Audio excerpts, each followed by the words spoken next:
Calling for Hasif, please. Tak ada. Dia keluar. Okey, berdasarkan amanat dia kata kena rehat siap sejam. So nak rehat tak? Terus. Terus Okey, kita teruskan. Okey, so ada soalan lagi? Tak ada. Ada. Any question? You can ask in English but don't ask in Chinese. Ada. Still learn. Kami jalan dulu. Jalan pergi mana? Hasif tak balik lagi. Oh, so kita jalan lah. Ingat you ajak saya jalan. Okay, thanks bro. Macam terlebih lah. Okay, terus Okay, baca Nabi Bani aidihim sadda wa min khalfihim sadda faghshaynahum fahum la yubsirun. Dan kami jadikan di hadapan mereka pemisah dinding, dan belakang mereka juga pemisah, dan kami tutup mata mereka sehingga mereka tak dapat melihat. Itulah akibat kepada orang yang menolak wahyu. Dari depan dia tak dapat, dari belakang dia tak dapat, daripada atas lagi dia tak dapat. Sebab tu Islam ajar kalau dia tak boleh terima Al-Quran, kalau tengok di Editor Center pun, kalau orang tak boleh terima Al-Quran, bawa hujah.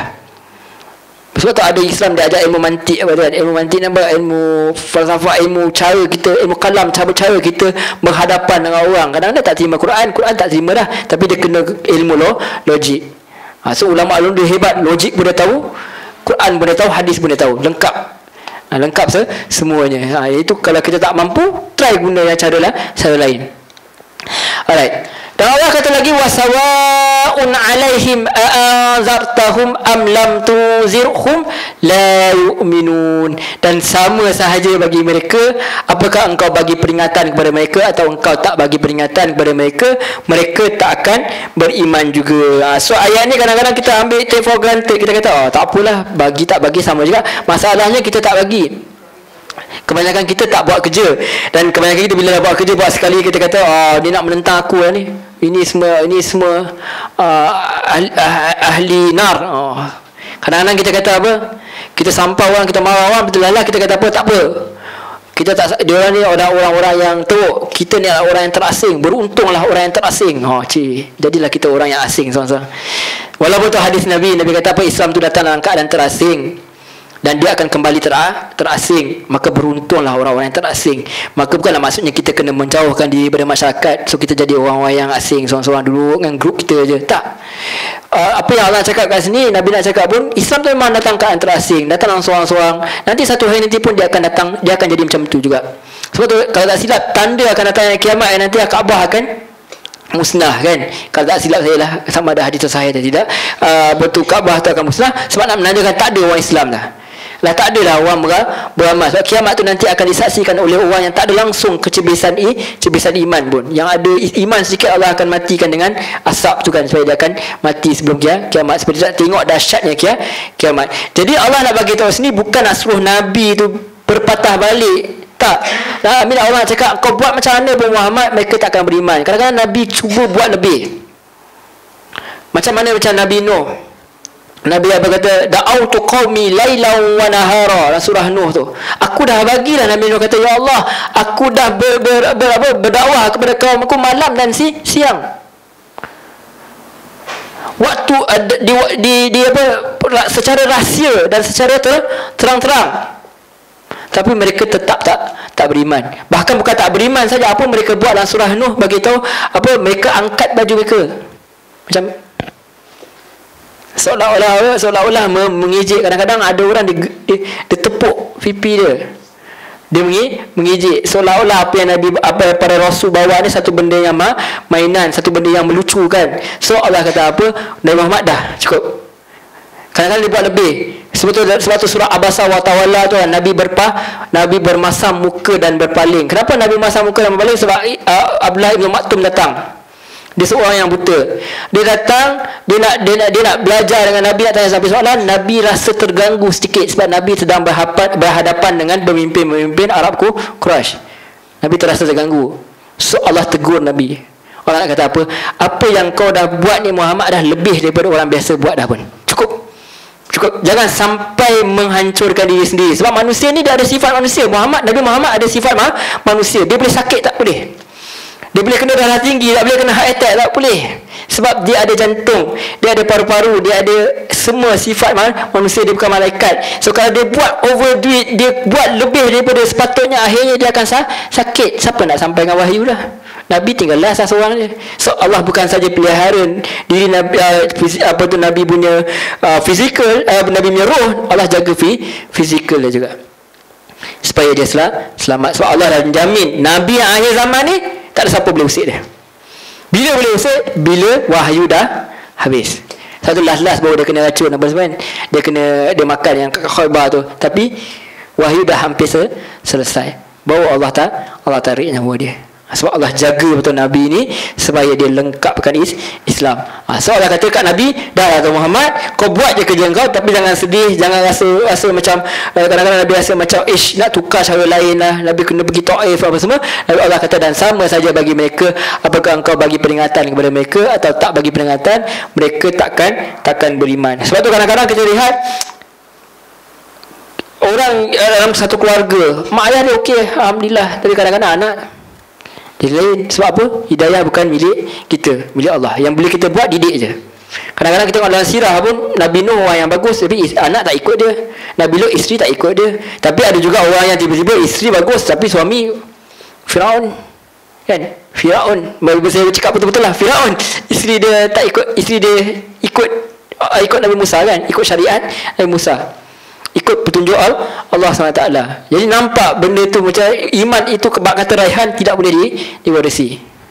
Raihan kata betul lah tu. Dia tak boleh diwarisi, dia hanya boleh diajar, dia boleh turunkan. Tapi akhirnya hati itu sendiri, produk itu sendiri, badan itu sendiri yang nak sama ada dia boleh terima atau dia tak boleh terima. Sebab satu produk yang sangat hebat, satu benda yang sangat hebat, yang kalau dibagi kat bukit gunung ganang habis runtuh.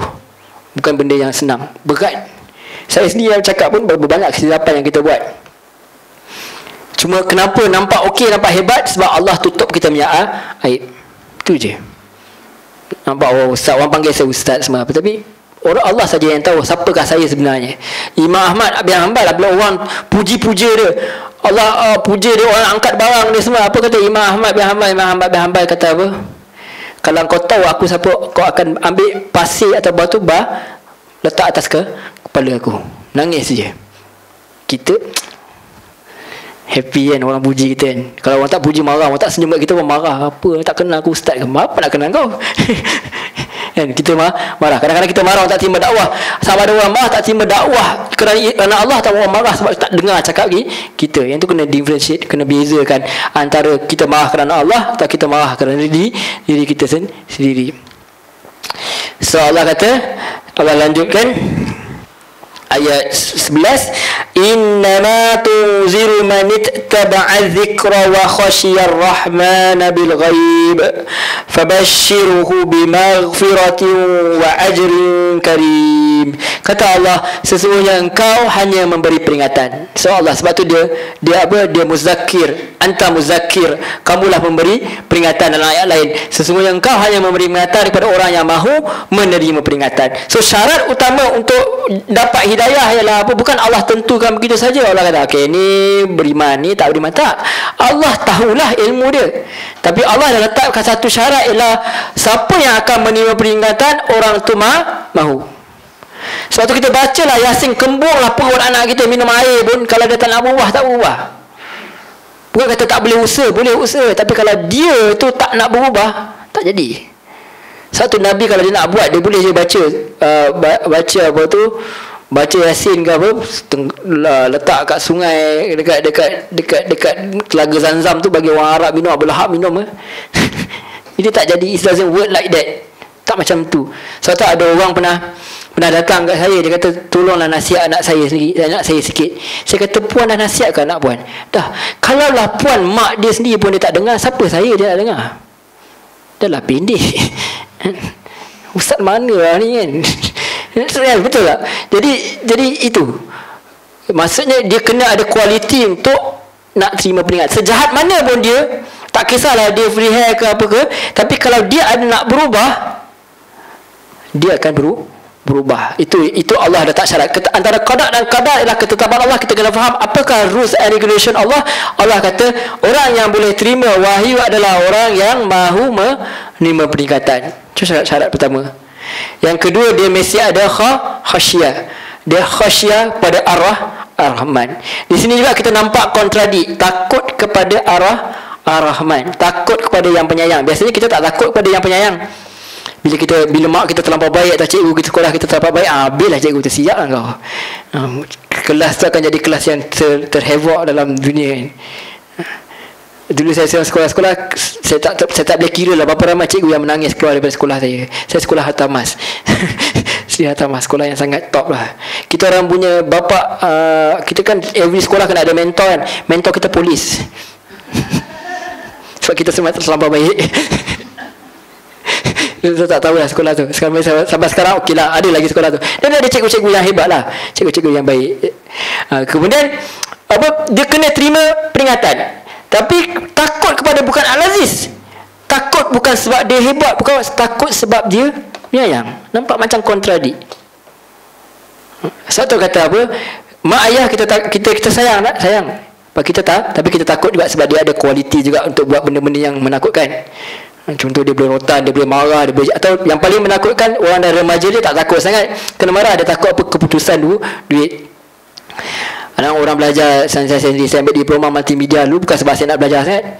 Sebab bila saya kerja mak saya putuskan duit poket. So macam alah. Susah sikit lah bab tu kan. Marah ke tak kisah, pukul pun tak ada hal. Tapi bila bab lain kita jadi akhir kita belajar. Jadi itu juga Ar-Rahman, dia takut, dia tahu dia bukan takut sebab orang tu marah, orang tu garang. Belakang lepas tu cak dia apa? Dia takut sebab orang tu penyayang. Dia takut putusnya rahmat Allah. Dia takut kasih sayang itu hilang. Kan tak cantik tak? Bukan takut sebab garang. Takut garang belakang tak ada, tantak engkau lah. Takut terputusnya bekalan oksigen. Takut terputusnya bekalan mata. Takut terputusnya telinga. Takut terputusnya hidayah. Takut ditinggalkan. Takut terawang-awang sendiri-sendiri kat dunia ni, esok kat akhirat kena azab lagi. Itu takut. So Allah sifat dia wahyu asalnya rahmat. Jadi kita takut kehilangan kasih sayang Allah. Bukan takut sebab dia nak datangkan bala apa. Takut ya Allah, kalau tak ada Allah siapa nak bantu aku lagi dah. Kalau tak ada mak ayah siapa nak bantu kita lagi dah. Kita dah fikir macam tu kan. Sebab apa? Takut terputusnya bekalan-bekalan kasih sayang rahmat Allah SWT. Sebab tu kita faham, takut bukan sebab orang tu garang saja, takut sebab takut kehilangan kasih sayang, takut kehilangan rahmat. So Allah ni innama tuziru man ittaba'a dzikra wa khasyar rahman. Dan sesungguhnya engkau yang beri peringatan kepada orang yang mahu memberi peringatan dan takut kepada Tuhan yang maha pemurah. Yang juga pemurah bil ghaib, yang dia tu ghaib, tak nampak. Sebab tu ada dalam Riyadhus Shalihin, saya tak ingat satu bab yang Imam Nawawi tulis tu, kumpul hadis, bab muraqabah. Bab apa? Kita merasai bahawa Allah itu sentiasa melihat kita. Itu satu kualiti yang saya pun tak ada. Kita sentiasa rasa Allah lihat kita. Kalau kita rasa sentiasa, sebab tu tahap tertinggi dalam Islam kalau mengikut hadis Nabi ialah ihsan. Apa tu ihsan? Dia beribadah seolah-olah Allah, dia nampak Allah. Kalau dia tak mampu nampak Allah pun, kurang-kurangnya dia tahu Allah melihat dia. Itu peringkat yang paling tertinggi. Kalau semua orang rasa macam itu, pemimpin akan jadi pemimpin yang baik, rakyat akan jadi rakyat yang baik, ibu akan jadi ibu yang baik, bapa akan jadi bapa yang baik, anak akan jadi bapa yang baik. Semua orang akan jadi orang yang baik sebab dia sentiasa rasa dia diawasi, bukan orang yang garang je, diawasi oleh orang yang zat yang maha penyayang. Itu. Dan zikra juga salah satu daripada nama Al-Quran. Al-Quran ini untuk apa? Sebagai pemberi peringatan. Sebab tu kita panggil tazkirah. Tazkirah maksudnya apa? Memberi peringatan. Jadi sepatutnya Quran setiap kali baca dia khutbah. Oh, okey. Oh, yang ni. Oh, Allah dah tegur aku. Oh, okey. Oh, aku salah tadi. Tak sama dengan Quran cakap. Iaitu dia zikra. Dia untuk pemberi peringatan, endorsement kat kita. Dan untuk dan wa khasyarah rahman bil ghaib, dan dia juga takut pada benda yang ghaib. Okey. Maka Allah kata apa jadi orang yang buat ini fabashirhu bimaghfiratin wa ajrin karim, maka berilah kepada mereka khabar gembira dengan keampunan dan pahala yang mulia. Siapa yang terima peringatan, siapa yang ikut peringatan bukan sebab dia takut kepada orang lain, hanya takut kepada Allah SWT, takut kehilangan kasih sayang Allah SWT, takut ditinggalkan oleh Allah SWT, takut Allah bagi ungkit balik apa-apa yang dia beri kat kita sebelum ni, dan tambah dosa pada kita esok di akhirat, takut kepada dia putus-putus dari rahmat Allah tu, maka Allah kata Allah beri dia khabar gembira. Baik, kita tengok banyaknya ayat dalam ayat-ayat sebelum ni, dalam ayat Yasin ni banyak berkisah dengan Ar-Rahman. Mula-mula apa? Rahim, ayat 5. Kemudian Allah sebut lagi Al-Aziz, Allah ganding dengan Ar-Rahman. Semuanya berkisar dengan kasih sayang Allah. Quran datang bukan untuk mengongkong manusia, Quran datang supaya manusia tak memperhambakan kepada benda lain. Manusia ni sifat dia, kalau dia tak memperhambakan, gaji dapat tak masalah, gaji dia ganjaran pahala. Kita kerja macam mana pun, kalau kita gaji, kalau bukan terima upah, kita kerja, orang datang ke tak datang tak ada masalah, kita jalan gaji kita. Itulah para rasul dia tak dapat gaji di dunia, tapi Allah bagi dia ganjaran. Macam mana pun dia seorang ke dua orang ke tiga orang, dan menunjukkan bahawa sunatullah dakwah dia ada mehnah, dia ada kesusahan dia, iaitu kita akan ditolak. Kalau kita sampaikan benda yang baik, mungkin orang terima, tapi kadang-kadang kita sentuh sedikit benda-benda kepribadian, orang kata masyarakat, kesalahan, riba ke apa, akhirnya menyebabkan apa, orang marah, dan akhirnya kita tinggallah seorang-seorang. Iaitu boleh berlaku. Sebab kalau kita cari dakwah ni untuk cari orang suka kita, mungkin ada orang suka kita, dan mungkin juga ada orang tolak kita. Itu perkara biasa. Sebab sunatullah dakwah begitu. Nabi kata ada orang datang jumpa Allah esok, seorang sahaja. Tak ada siapa pun di sisi dia. So menunjukkan Nabi Muhammad walaupun nampak dia tentang, tapi pengikut dia ramai. Walaupun selepas pada dia wafat pun masih lagi orang ikut Nabi Muhammad SAW. Dan perkara ini juga Allah sampaikan, memang orang yang sampaikan dakwah mesti dia punya sunatullah dia akan ditolak lah, kebiasaannya. So kemudian Allah lanjutkan, Allah kata qalu rabbuna ya'lamu dia tak ada ni. Siapa yang hafal Yasin? Qalu rabbuna ya'lamu inna ilaikum lamursalun. Mereka kata, Tuhan kami mengetahui sungguhnya kami adalah utusan-utusannya kepada kamu. So Allah SWT merakamkan bahawa Rasul-Rasul ni kata apa?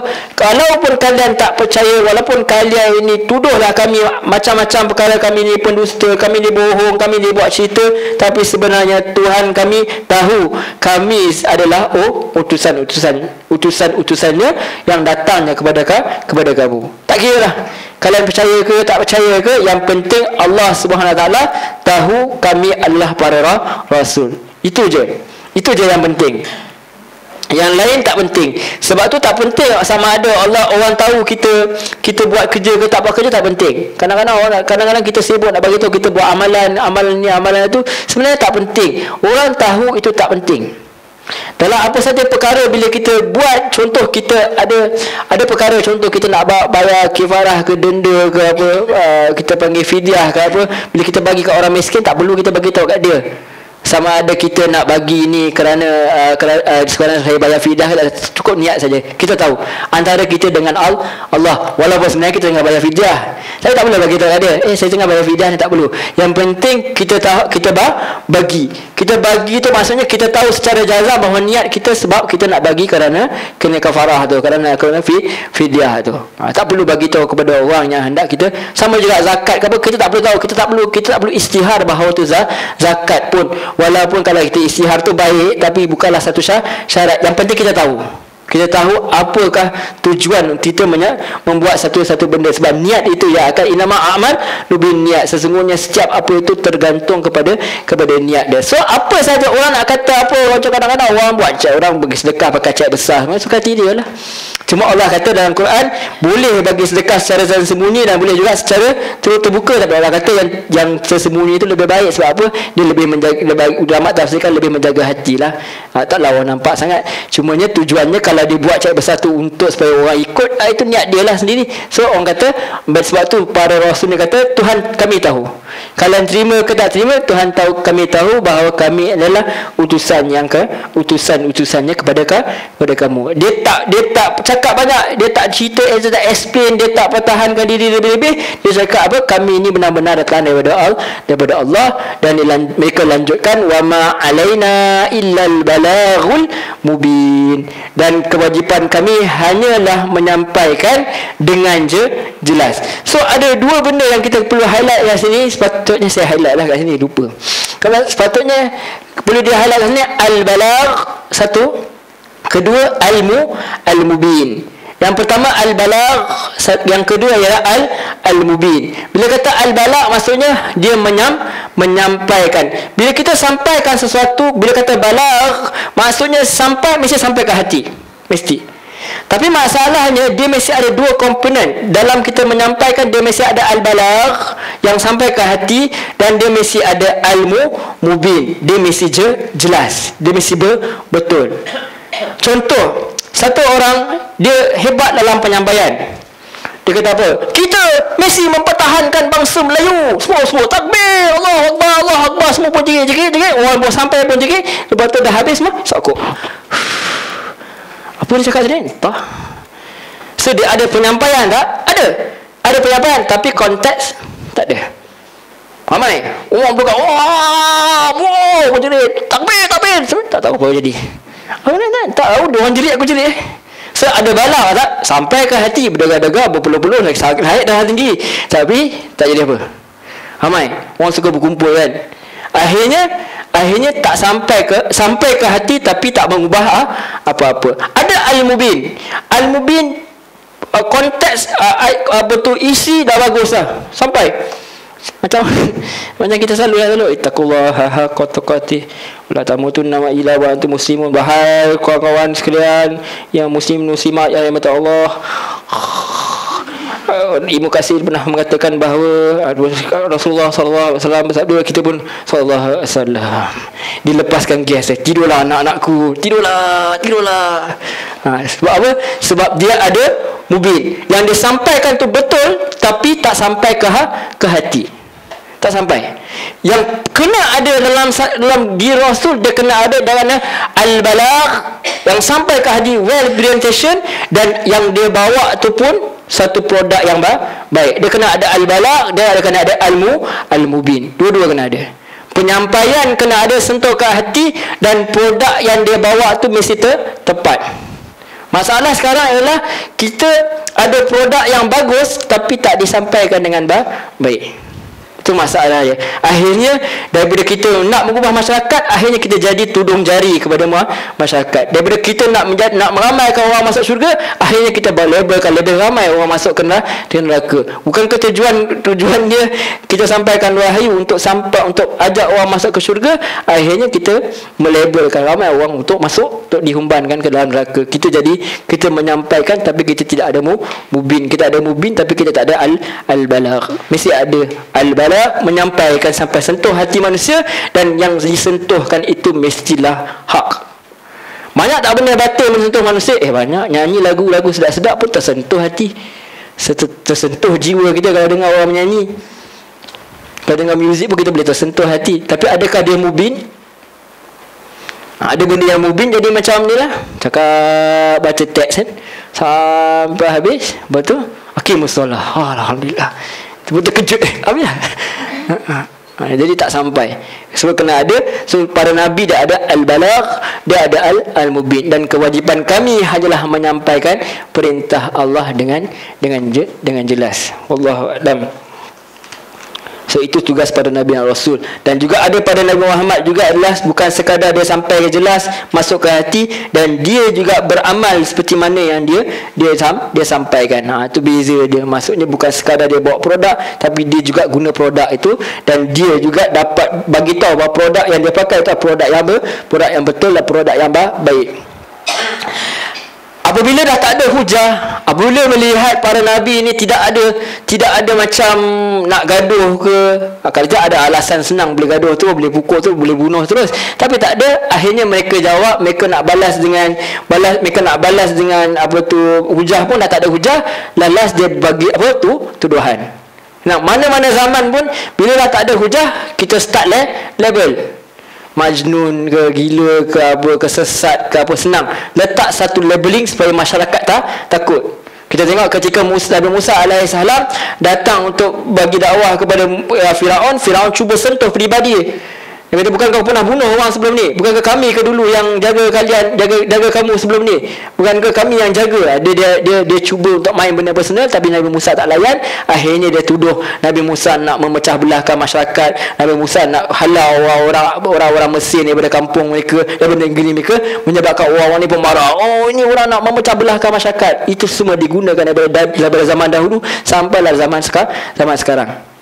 Dia memainkan sentimen bangsa. So sini pula lain cerita pula, dia kata apa? Qalu, dia kata inna tatayyarna bikum. Mereka jawab, sesungguhnya kami bernasib malang kerana kamu.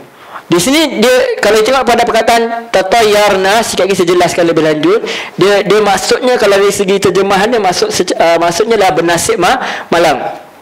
Jadi mereka kata kami bernasib malang kerana kamu. Wallahu a'lam. Apa maksud dia di sini? Cuma ulama tafsirkan kemungkinan sejak apabila Nabi datang, mereka mungkin ditimpa kemarau, mereka mungkin ditimpakan perkara-perkara seperti macam zaman Nabi Musa, mereka didatangkan belalang apa semua. So mereka kata nasib kami ataupun perniagaan mereka tak berjaya, nasib malang kami sebab kalian. Ataupun juga ada juga mengatakan bahawa, nak bercakap di sini bahawa apa yang mereka cakap ni, apa yang Nabi cakap ni menimbul kesan pada hati, menyebabkan mereka jadi terganggu hidup mereka, terngiang-ngiang. Jadi mereka rasa terganggu, mereka kata kamu semua ni bawa sial, bawa satu kesialan yang menyebabkan hidup kami terganggu. Ataupun juga boleh juga membawa maksud ada orang yang terpengaruh menyebabkan hubungan mereka jadi pecah. Itu yang berlaku zaman Nabi Muhammad. Bila ada yang terima akhirnya jadi sampai berperang. Jadi mereka tuduh Nabi Muhammad SAW sebagai orang yang memecah belahkan orang Arab. Berpecah belah sampai berperang-perang. So mereka kata apa? Kalian ni semua bawa sial. Bahasa kita. Orang Arab dia panggil tatayyarna bikum. Dan la illam tantahihu. Apa benda saya baca ni? Pukul apa dah ni? Silakan. Okay, sekali lagi kita cuba sekali lagi. La ilam tantahu, jika kalian tidak berhenti. Tantahu maksudnya apa? Naha ma'ruf tu. Naha tu maksudnya apa? Halang. Kalau kalian tak berhenti ataupun intihar, intihar maksudnya berhenti. Ila intihar waktu, sampailah akhir waktu. Di sini kata la illam tantahu, jika kalian tak berhenti, apa akan buat? Dia ancam tu lana rujuman di mana nakum, kami akan rejam. Kami akan rejam kalian. Kalau kita kata rejam, maksudnya kau akan bunuh. Sama dia akan ancam ataupun dia akan ancam setiap kali datang, atau memang betul-betul mereka akan buat. Wala yasamassannakum minna azabun alim, dan sesungguhnya kalian akan ditimpa dengan apa? Dengan siksaan yang amat pedih. Ini satu ancaman, ni satu ugutan bahawa mereka akan kalau para rasul ni tak berhenti membebel di hadapannya, maka kami akan rejam.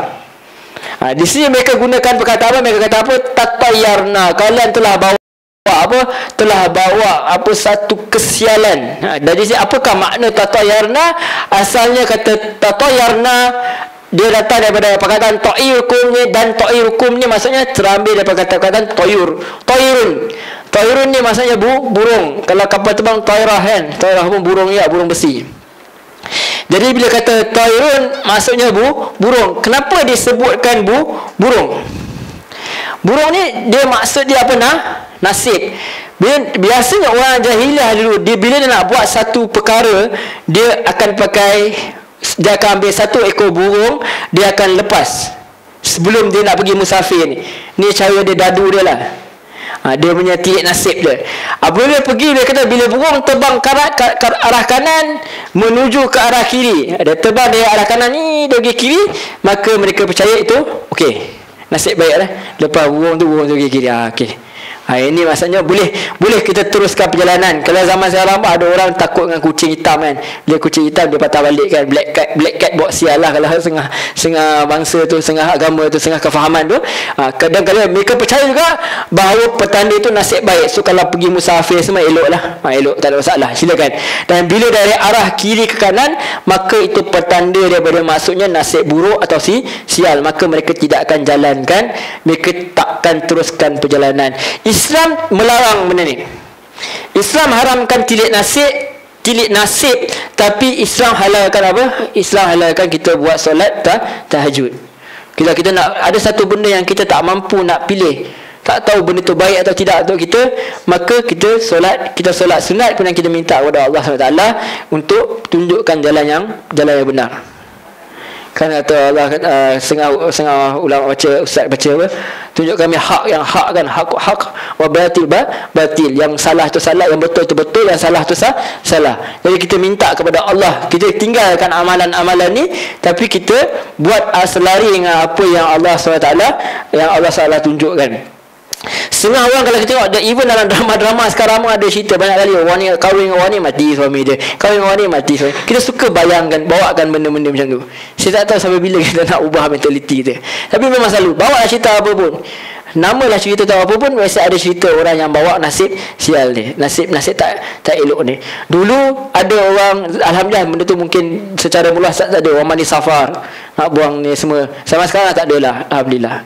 Tapi ada juga orang-orang percaya kadang-kadang dengar juga di tempat-tempat kecil, contohnya tak boleh bersanding sekali tempat, selalu satu sanding bukan datang daripada Islam, satu dah, tapi tak kisahlah, itu adat kan.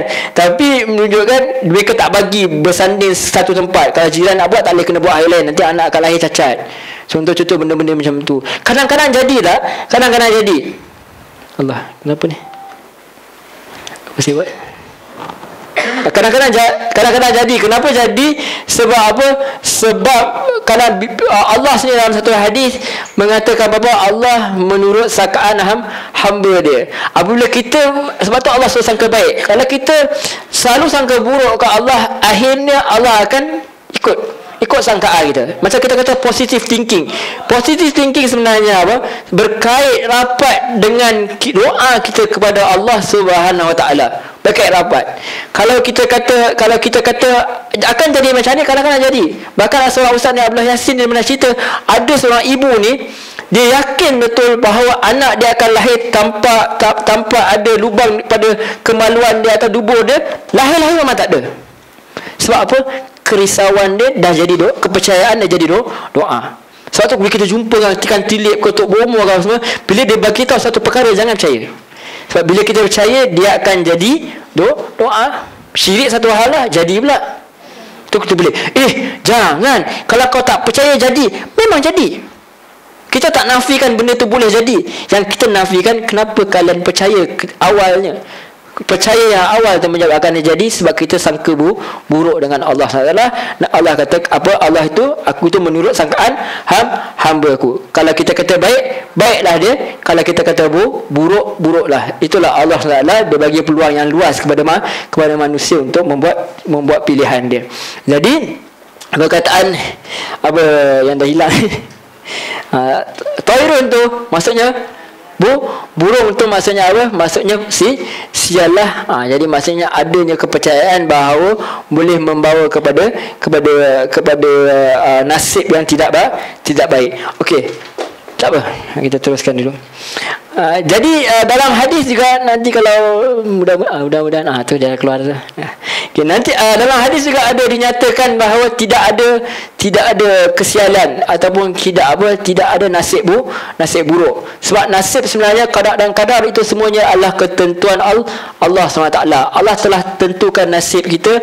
Allah telah tentukan bahawa siapa yang buat benda yang baik, dia akan dapat yang baik. Siapa yang buat benda yang buruk, dia akan dapat benda yang buruk.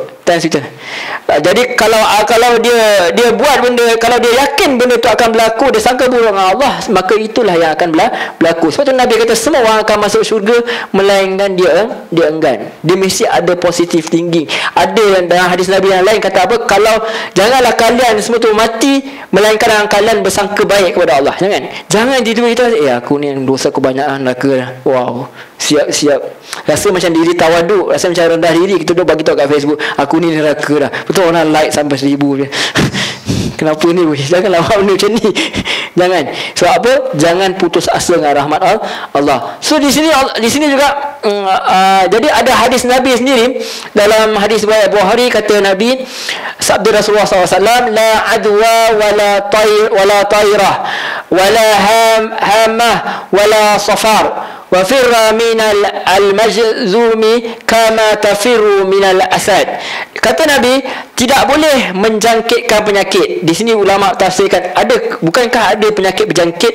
Betul, penyakit boleh berjangkit dengan izin Allah, tapi kita tak boleh kata macam inilah yang bawa penyakit ni, anak dia ni jiran ni sebab anak aku kena chicken pox. Tak, kita tak kata macam tu. Boleh tak kita lari daripada penyakit? Boleh. Ada dalam hadis di mana Umar sendiri tak masuk ke dalam satu kota sebab apa? Ada penyakit ketika penyakit yang berjangkit, so dia tak masuk. Tapi di sini Allah itu kita tak boleh secara jalan kata kau lah yang buat aku penyakit, sedangkan yang menurunkan penyakit tu Allah. Ada je budak itu anak saudara saya kat kampung kena chicken pox. Dua-dua sekali adik anak saya siap bergumur lagi apa. Alhamdulillah sampai sekarang tak kena. Okey je. Sebab kadang-kadang dia kena, kadang-kadang dia tak kena. Maksudnya penyakit berjangkit tu ada, tapi semuanya dengan izin Allah SWT. Dan Nabi terus kali dia kata apa? Wala hamat, dan tak boleh mempercayai adanya apa? Tairah, kesialan. Tak boleh. Sebab apa? Semua ketentuan itu adalah ketentuan Allah. Kita dah bincang panjang tadi. Kita tak boleh kata orang ni bawa sial. Kita tak boleh kata kerana ini, kerana ini. Sebab apa? Allah suruh kita sangka baik. Sebab tu bila datang bala bencana pun kita boleh muhasabah diri. Mungkin ada benda yang kurang, tapi kita tak boleh kata ini bala Allah ni. Ini sebab-sebab ni. Sebab apa? Kita tak tahu. Sebab Allah tu dia mendahului sifat Ar-Rahman. Sebab kadang-kadang dalam surah Al-An'am, kalau tak silap, saya ingat surah apa, Allah sendiri nyatakan bahawa kadang-kadang Allah datangkan satu badai bencana bukan sebab Allah nak hapuskan. Allah datang sebab atas rasa sayang, kesian. Sebab kadang-kadang dia terlupa sangat, so Allah datangkan supaya mereka kembali ke jalan Allah SWT.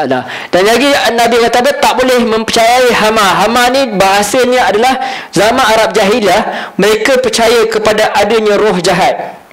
Kat padang pasir tu mereka selalu musafir, mereka takut nak pergi, mereka takut ada hantu padang pasir. Jangan kata Mak Limah saja sekarang, langsung ke apa, orang zaman dulu pun percaya dah.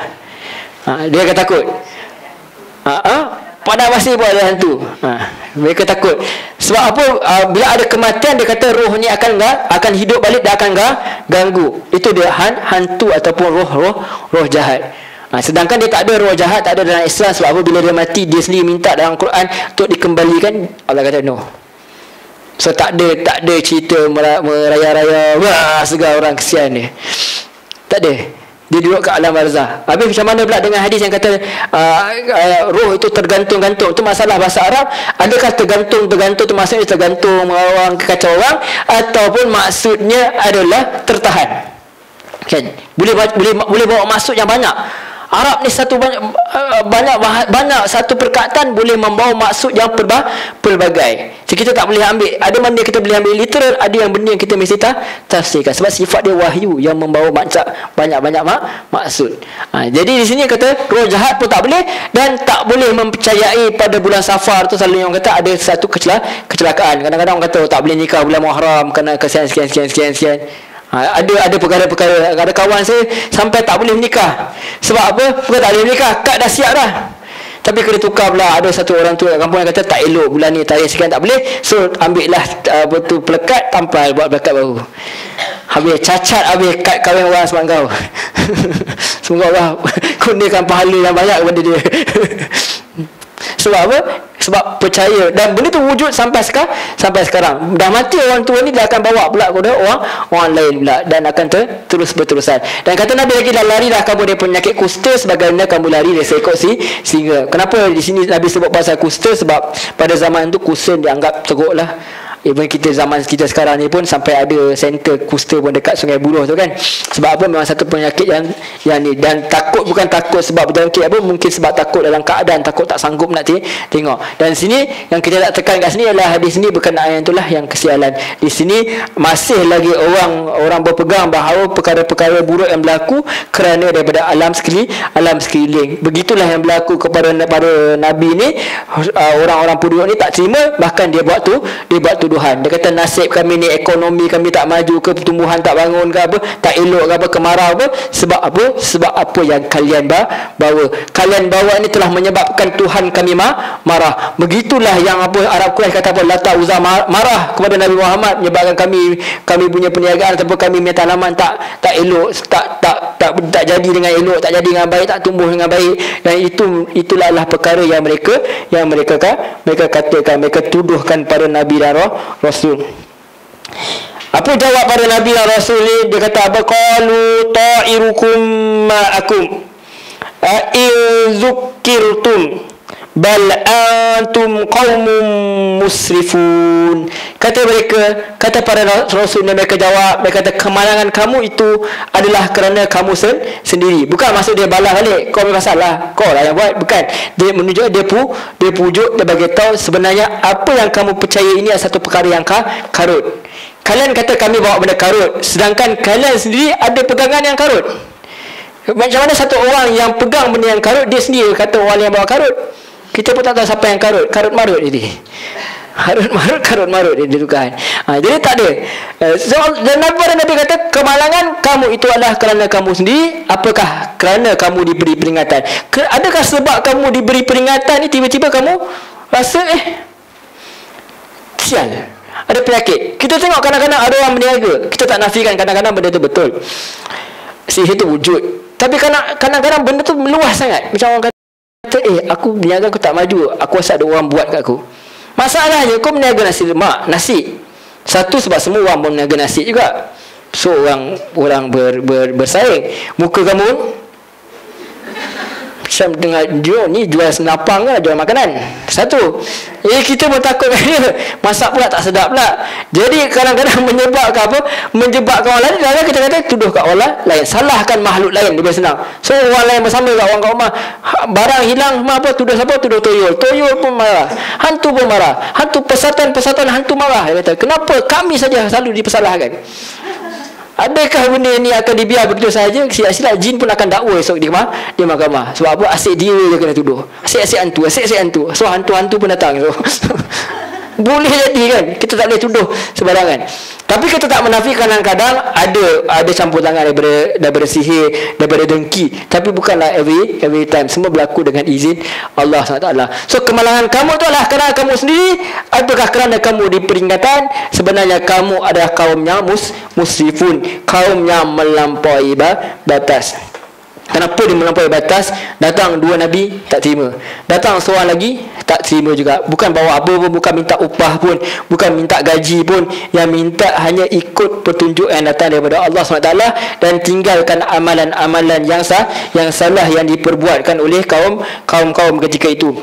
Tapi mereka buat pula, mereka balas dengan tuduhan. So para Nabi kata apa? Sesungguhnya kalian ini musrifun, kalian ini melampaui batas. Allah dengan penuh penyayang datangkan dua Rasul.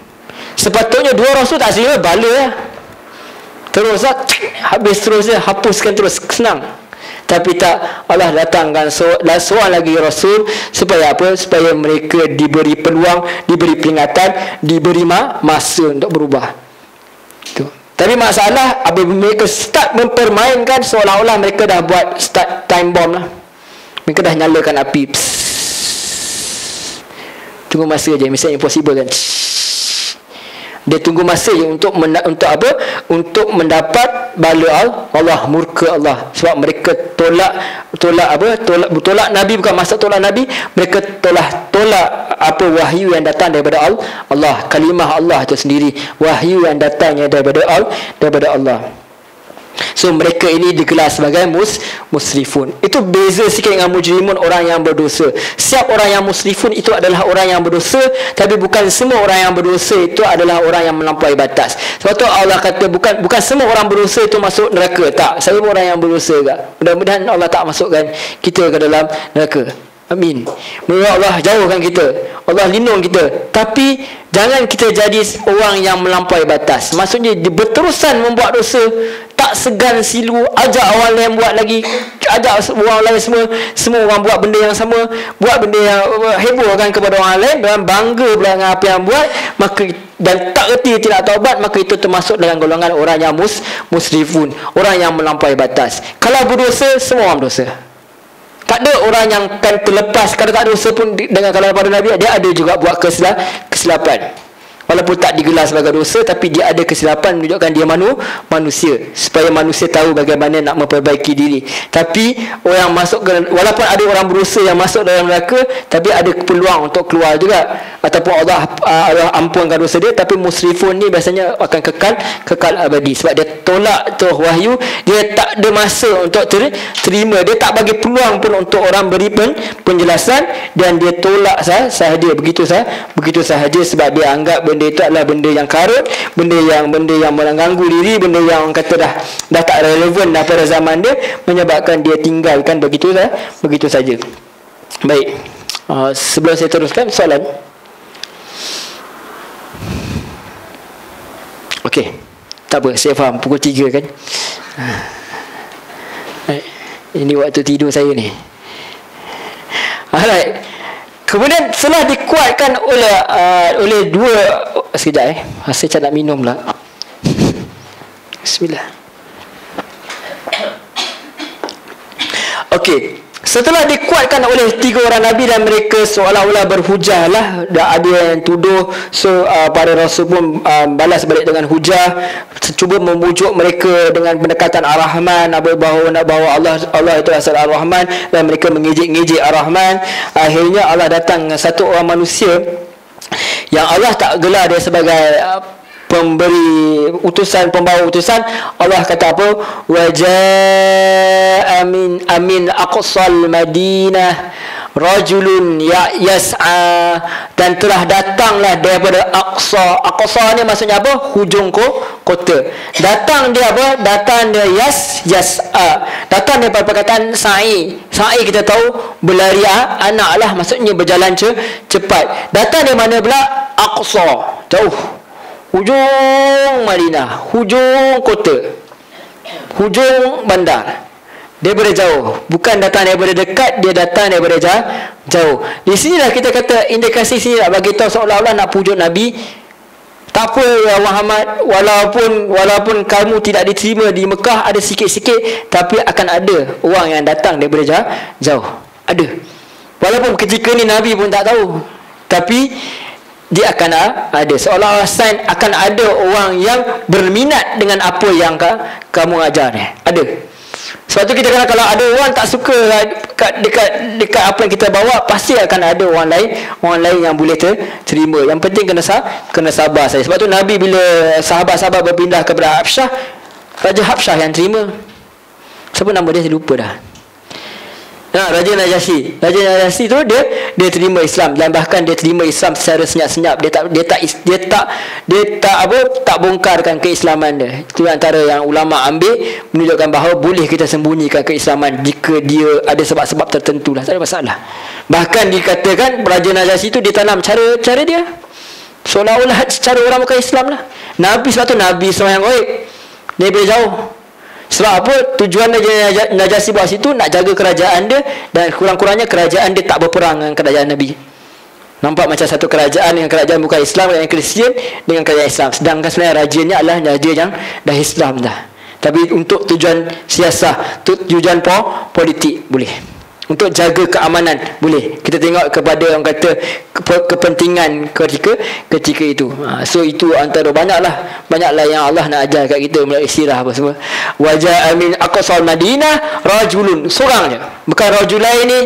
Bukan rijal, bukan rajul, seorang. Datang dia seorang-seorang, yas'a, jalan kaki lah. Sebab dia kata berlari, dia kata kat sini yas'a, maksud bukan naik unta apa, dia berlari, dia bersungguh-sungguh. Kenapa dia bersungguh-sungguh? Kenapa kalau nak indikasi bahawa nak berdakwah kita tak boleh nak nantilah. Sebab apa? Kita risau kalau kita tangguh, kita mati tak apa. Kalau kita mati, saya mati, ramai lagi orang lebih hebat dari saya untuk sampai kan, tak ada masalah. Orang lain boleh kan ganti, tak mati ke, tukar orang ke, pergi pindah ke, tak ada masalah. Okey, orang lain boleh ajar, siapa-siapa boleh ajar. Tapi masalahnya kalau orang yang hendak ditarget maudui kita, orang yang buat benda syirik, orang buat benda khurafat, kita tak sempat nak sampaikan dia, at least nak bagi tahu dia supaya dia berubah. Dia mati, dia akan mati dalam kekafiran. Itu yang tak nak. Sebab tu ada yas'a, bersegera.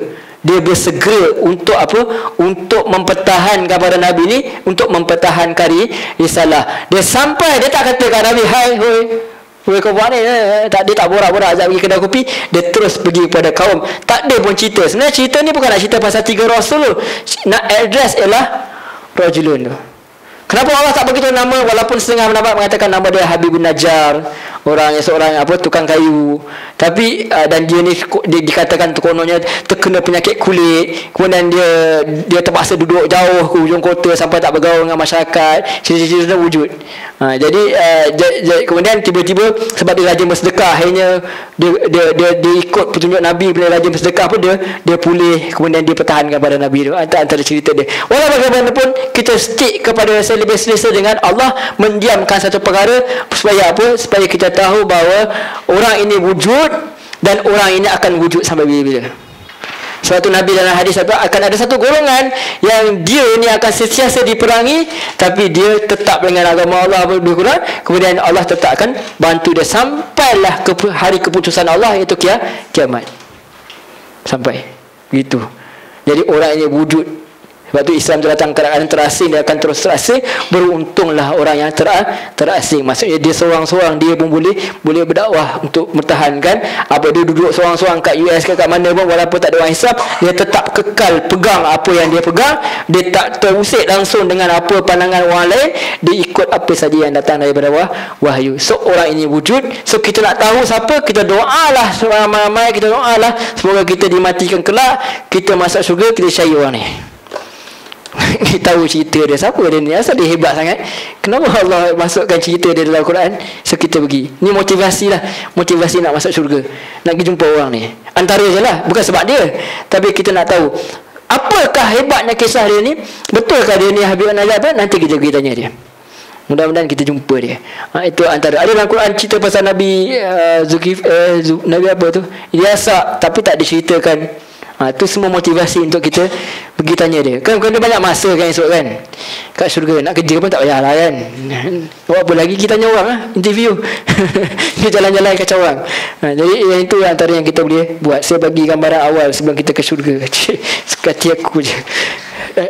So datanglah daripada hujung kota seorang lelaki yang bergegas. Dia kata, wahai kaum, ikutilah utusan aku. Dia datang cepat, dia kata ikut. Tak ada dia tak belitih panjang ke apa. Dia kata apa? Qala ya qaum ittabi'ul mursalin, ikutlah para utusan itu. Dia datang, tak semena-mena dia dah datang. So maksud Aqsa ialah penghujung, atau bukan sekadar penghujung, tempat yang paling jauh daripada kota tu. Kota ni bukan kecil Kuala Lumpur orang kata kecil, tapi besar juga, puas juga nak sampai kemari. So kata hujung, paling hujung kat mana? Tak tahu, hujung Kajak, hujung kota. Masih asal saya tak pasti. Saya pasti adakah dia sama ke tidak. Tapi kalau yang ni Aqsa ni maksudnya jauh. Hujung betul. Dia datang. Kenapa dia datang? Tak tahulah, viral ke, maksudnya tengok dalam Facebook ada satu para Nabi ni didustakan apa, bawa benda yang karut ke, dia cuba datang untuk macam mana, saya tak tahu, wallah alam. Dia tahu kebenaran ke, atau dia memang orang yang baik ke, dia tak suka. Dia tahu dia memang melarikan diri ke hujung kota, seperti mana Nabi selalu duduk di gua Hira kan, untuk menjauhkan diri daripada orang-orang di kota. Mungkin wallah alam, kita tak tahu. Kalau Israeliat dia kata penyakit kulit apa, wallah alam. Kalau Israeliat suka betul penyakit kulit panjang. Tapi benda sedangkan mungkin ada benda lain, sebab lain dia tak boleh nak duduk dengan orang tu. Mungkin orang tu buat maksiat yang jahat, yang teruk ke apa, dia tak boleh duduk, dia pindah, dia duduk jauh-jauh. Tapi dia dengar kabar angin mengatakan bahawa mungkin benda dia bukan berlaku 1 hari 2 hari, mungkin